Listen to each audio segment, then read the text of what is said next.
My name is Eric Slepp, and today I'm going to teach you how to tune a guitar with a floating bridge. For those of you who don't know, the difference between a guitar with a floating bridge and one without is that a normal guitar, the bridge actually sits on the body of the guitar. But with a floating bridge, the thing that makes it tricky is that the bridge is actually connected at 2 points here on the front of it. These pivot points connect it to the body of the guitar, and the rest of the bridge just sits in the air. That's why it's called a floating bridge. Now, the way that this bridge holds its alignment and stays in place is that the tension from the strings in the front here gets balanced by this tension from the springs in the back here. And naturally, when you change the tuning of the strings, you're changing the tension they place on the bridge. And so whenever you change that, you also have to change the tension that's placed on the back of the bridge by the springs. Alright, so the actual process for tuning one of these guitars starts with simply taking the locks off of your strings down at the top of the neck. And then the other thing that you should do before starting to do anything is you should return your fine tuners on the bridge to a relatively neutral position, because you're going to need to use them later on after you've actually finished tuning the guitar.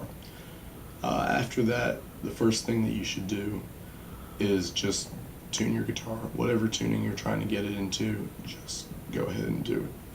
I have already tuned my guitar down to a D standard tuning, and once you've actually tuned it down, you should let it sit for a minute, and once you do, you'll see that the bridge will realign itself. You see that mine has actually dipped down into the body of the guitar now because I've slackened the strings a little bit in lowering the tuning, and now there's too much tension being applied on the back of the bridge from the springs back here, which is causing it to dip in like that. So what we have to do now is we have to loosen these two screws here in order to lessen the tension on these springs and bring the bridge back into the proper alignment. So when you do this, really you should probably only give it about a quarter turn each time, maybe a half turn. And then once you've done that, you simply retune the guitar. And this is a process that you just have to repeat over and over until you finally get the guitar into the proper tuning. You'll know once you're done with the process when you see that your bridge is finally holding a normal alignment.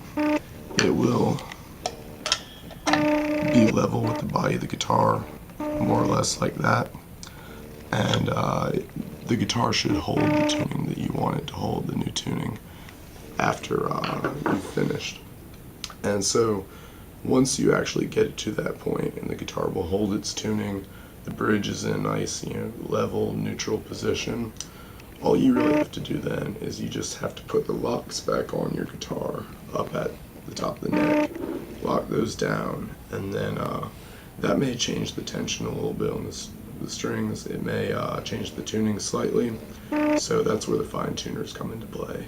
And simply retune your guitar with the fine tuners. It shouldn't require much work, and that's it.